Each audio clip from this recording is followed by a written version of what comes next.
აკაკი წერეთლის ეს ფოტო ბევრს აქვს ნანახი, მაგრამ რატომ არის ამ ფოტოზე გამოსახული ქართველი პოეტი ვიღაც იაპონელთან ერთად? რა შოშია იაპონელი გენერალი საჩხერელ წერეთელთან? მე ვერ ხვდები რატომ უმალავდნენ ამ ისტორიას ქართველ ხალხს და განსაკუთრებით ქართველ ახალგაზრდებს. ამ ვიდეოში საოცრად საინტერესო და დამალულ ისტორიაზე ვისაუბრებთ და ერთად გავარკვევთ რა აკავშირებთ ქართველ პოეტს აკაკი წერეთელს და იაპონელ გენერალს ოიამა ივაოს. ვიდეოს დაწყებამდე კი გამოიწერე არხი და მოიწონე ეს ვიდეო. მაშინ დავიწყოთ. თქვენ წინაშეა უნიკალური დოკუმენტი, აკაკი წერეთლის ხელნაწერი ლექსი. ლექსს ქვია გურული ნანინა და ის ასე იწყება. ჯერ აკვანში ჩაკრული ხარ, გასალტული და იწვალე, გაიზრდები, სხვა იქნები, oi ამას ვენაცვალე. და რა შუაშია გურულებზე შექმნილი ლექსი იაპონელ გენერალთან. აბა დააკვირდით, სტროფი მთავრდება ტაეპით. oi ამას ვენაცვალე. და ვის ენაცვალა აკაკი წერეთელი. თუ ამ ტაეპში ჩასმულ სასვენ ნიშანს მოვაშორებთ და პირველ ორ სიტყვას შევაერთებთ, ამ შემთხვევაში გამოვაო რომ წერეთელი ამას კი არა, oi ამას ენაცვალა. ეს ლექსი სულ რამდენიმე სტროფია და მოდი მოვუსმინოთ. ჯერ აკვანში ჩაკრული ხარ, გასალტული და იწვალე, გაიზრდები, სხვა იქნები, oi ამას ვენაცვალე. მე მონობის დროს ნაშობი, მონობაში დავიღალე, შენ კი სულ სხვა ბედისა ხარ, oi ამას ვენაცვალე. ის რაც იყო აღარ არის, შეიცვლება დღეს თუ ხვალე, გზად კეცილი დაგიხვდება, oi ამას ვენაცვალე. ნანას გეტყვის ხვანაირსა, მარცვალ დაისწავლე, ხსნელს დახსნილი მიეგებე,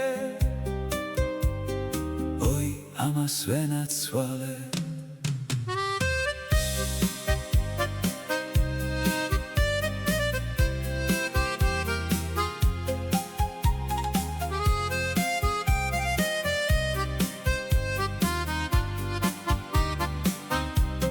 რაც მე მტანჯავს, ნუ ღარ მკითხავ, ისოდეს მე შენ დასთვალე და პასუხი აგებინე, oi ამას ვენაცვალე.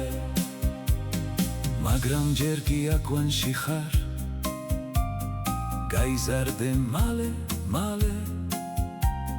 რომ შენ შვილებს შენც მოუთხრა, ამას ვენაცვალე.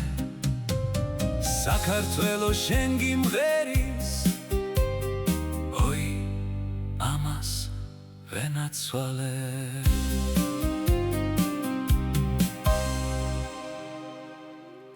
ლექსი ძალიან ლამაზად არის დაწერილი და ჩვენს მიერ შერჩეული სიმღერა ძალიან მოხვდა, მაგრამ ამ ვიდეოს მთავარი თემა ეს ხომ არ არის. და მოდი დავუბრუნდეთ ჩვენი ვიდეოს მთავარ თემას. ვინ იყო ჩვენს მიერ უკვე ნახსენები ოიამა ივაო. გავარკვიეთ რომ წერეთელი ლექსს უძღვნის ოიამას, მაგრამ რატომ აკეთებს ამას?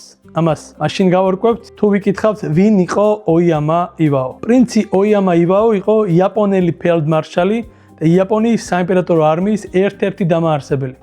იგი შედარებით ახალი პერიოდის გამოჩენილი სამხედრო მეთაურების წარმომადგენელი იყო. მაგრამ განა ის რამეს გვეუბნება წერეთელზე. განა აკაკი ყველა იაპონელ გენერალს ლექსებს უძღვნიდა. არა, მაგრამ მოდი გავაგრძელოთ კითხვა. ოიამა კაგოშიმაში სამურაების ოჯახში დაბადებულა. ბოშინის ომის დროს ოიამა პირველი ცალკეული ბრიგადის მეთაური ყოფილა. 1870 წელს ოიამა საფრანგეთში სპეციალურ სამხედრო სკოლაში სასწავლებლად გაგზავნეს და ამავდროულად ფრანკო-პრუსიის ომში იაპონიის ოფიციალურ სამხედრო დამკვირვებლად დანიშნეს. და საფრანგეთში ხომ არ შეხვდა ის აკაკი წერეთელს? არა. მოდი გავაგრძელოთ. ოიამა ცხოვრობდა ჟენევაში, სადაც უცხო ენებს სწავლობდა და თავისუფლად ფლობდა რუსულ ენას. სამხედრო საქმის გარდა სხვა რამითაც გამოირჩა. ოიამა ივაო ლუი ვიტონის პირველი რეგისტრირებული იაპონელი მომხმარებელი იყო. საფრანგეთში ყოფნის დროს მან გარკვეული ბარგი შეიძინა. სამშობლოში დაბრუნების შემდეგ ოიამამ მონაწილეობა მიიღო ახლად შექმნილ საიმპერატორო იაპონური არმიის დაარსებაში. ჩინეთ-იაპონიის ომის დროს ოიამა იაპონიის მეორე არმიის მთავარსარდლად დაენიშნა. შტურმით აიღო პორტ-არტური და შემდგომში შანდონგში გადავიდა, სადაც ვეიჰაიოის ციხესიმაგრე აიღო. ომის შემდეგ ამერიკელმა რეპორტერმა ტრამბულ უაითმა ოიამა პორტ-არტურის ხოცვა-ჟლეტის დროს თავისი ჯარების შეკავების უუნარობის გამო გააკრიტიკა. თავისი დამსახურებისთვის ოიამამ კაზოკუს პიროვნული სისტემით მარკიზის ტიტული მიიღო და 3 წლის შემდეგ 1898 წლის იანვარში ფელდმარშალი გახდა. და აი მივადექით ამ ვიდეოს მთავარ თემას. 1904-1905 წლების რუსეთ-იაპონიის ომში ოიამა ივაო მანჯურიაში იაპონიის არმიის უმაღლესი მთავარსარდალი გახდა. ოიამა ომის დროს ხელმძღვანელობდა იაპონიის ყველა სახელმწიფო ოპერაციას და პირადად განაგებდა იაპონური ძალების ტაქტიკას ყველა ძირითად ბრძოლაში. მოიგო ლიაოიანგის ბრძოლა და მოიგერია რუსული კონტრშეტევები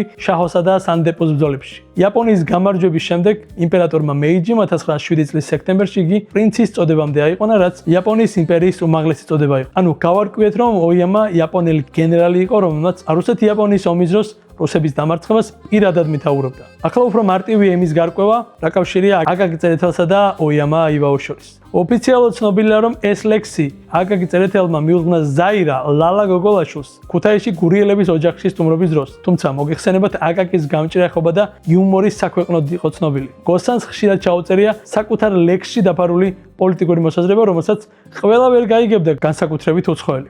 1904-1905 წლებში რუსეთ-იაპონიის ომის პერიოდში, როგორც ჩანს, ქართველ საზოგადო მოღვაწეთა და ზოგადად ქართველი ხალხის უდიდესი ნაწილი იაპონელებს ხომაგობდა და სწორედ ამას უნდა მოწმობდეს აკაკი წერეთლის მიერ იაპონელთა გენერალური შტაბის უფროსის მარშალ ოიამა ივაოსადმი მიძღვნილი ლექსი გურული ნანინა, რომლის ყველა კუპლეტი მთავრდება სიტყვებით ოიამას ვენაცვალე. რაც შეეხება რუსეთ-იაპონიის ომს, ეს ომი სხვა ნაწარმოებებშიც არის ასახული და ქართულ ფილმშიც კი მოხდა. გახსოვთ, არაჩვეულებრივ გამოფენაში აგული ერისთავი მამამის რომ ეხუმრება, შენ ცხენს გამოასწარი პორტ-არტურიდანო. ვინც ახარ? ის პიპინიერი ახარ პორტ-არტურიდან, შენ ცხენს რომ გამოასწარი. ვენაცვალე იაპონელებს. სწორედ იქ არის ასახული ის დამოკიდებულება, რაც ქართველებს ჰქონდათ რუსების მიმართ.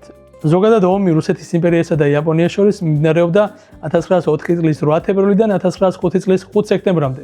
ომი დაიწყო მანჯურიისა და კორეის ტერიტორიებზე ბატონობისთვის. რუსეთის იმპერიის არმიამ დაიკავა მანჯურია, რამაც ცხადია იაპონია გააბრაზა. გაწყვეტა დიპლომატიური ურთიერთობა რუსეთთან და 1904 წლის 27 იანვარს ერთ ღამეს იაპონიის ესკადრა თავს დაესხა პორტ-არტურში მდგარ რუსეთის ხომალდებს და ჩაძირა 2 ჯავშნოსანი და 1 კრეისერი. იმავე დღეს იაპონიის 6-მა კრეისერმა და 8 ნაღმოსანმა შეუტია ჩეპულპოს პორტში მდგარ რუსეთის კრეისერ ვარიექს და ნავკორეეთს. რუსეთის ორივე ხომალდი ჩაიძირა. ომი დაიწყო და რუსები ზედიზედ მარცხდებოდნენ. 1905 წლის 2 იანვარს პორტ-არტურის რუსული ბაზა გენერალ ანატოლი სტესელის მეთაურობით იაპონიის შეერაღებულ ძალებს დანებდა. რუსეთ-იაპონიის ომის ბოლო ბრძოლა იყო 1905 წლის მაისში. ცუსიმის ბრძოლა, რომელშიც იაპონიის ფლოტმა გაანადგურა რუსეთის საზღვაო ძალები. რუსეთის იმპერიაში გაძლიერდა რევოლუციური მოძრაობა. 5 სექტემბერს გაფორმებული ზავით რუსეთის იმპერიამ ცნო კორეა იაპონიის გავლენის სფეროდ. გადასცა მას საიჯარო უფლებები კვანტუნის ოლქზე, ასევე პორტ-არტური და კუნძულ სახალინის სამხრეთ ნაწილი. ხო და ახლა თქვენ გადაწყვეტეთ, იყო თუ არა ეს უბრალოდ დამთხოვა. მართლა მხოლოდ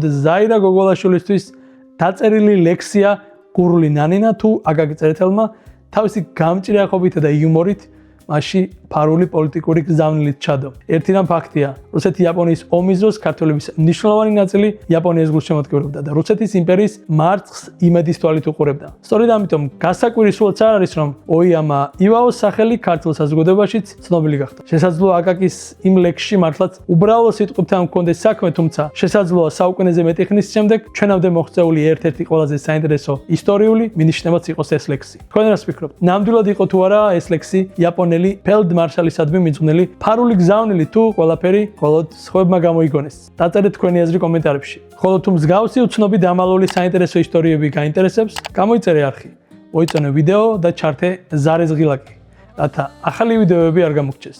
დიდი მადლობა.